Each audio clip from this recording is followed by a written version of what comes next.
Hi, I'm Amber. And I'm Heather with the Kindle Book Review. Today we're bringing you an ebook video jacket on After the Fog by Kathleen Shoop. Yes.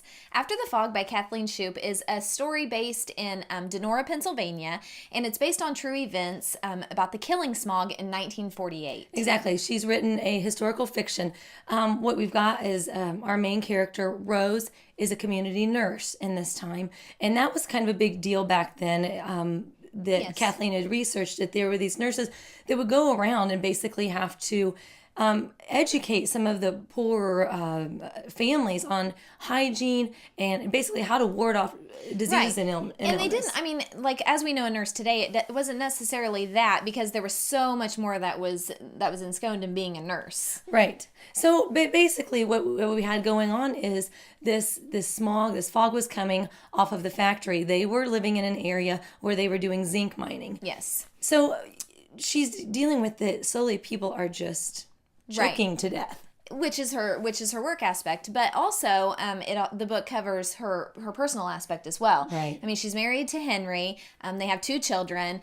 Her background was a little bit shady. She was an orphan, and it was a very sad time in her life. And she's kept a lot of secrets from her family. Exactly. And she ended up actually trying to protect her family from those same mistakes that she had made so many years ago. And you see that in the story. So as you're reading about a true historical event going on, you've got Rose's family dynamic and really what went on back in that time. And I think what is neat when we got some information from Kathleen about her research and what she did to be writing the story, but her grandmother lived in this time, right, and gave her some real insight into how people did have to live with extended relatives. I thought it was kind of interesting when she talked about asking grandma, what was it like in 1948? And the grandmother was, it was wonderful. It was great times.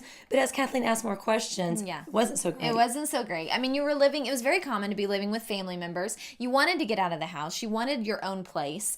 But it was just hard to come by in 1948. Right. And so, she had really opened up a lot of things. Another thing she got to, when she was writing the book, is trying to imagine just that feeling of just choking to death. Yes, and it is very descriptive. I mean, it's a very descriptive book on exactly what they did face during that time. And it's known as the killing smog. It was famous. Right. Well, the story After the Fog won a few awards. The Independent Publishers Silver Award, she won that in 2012. And also the National Indie Excellence Award. She won that in the genre of literary fiction. Right. So we hope you enjoy this ebook today. Check out After the Fog on Amazon by Kathleen Shoop. Thank you. Thanks.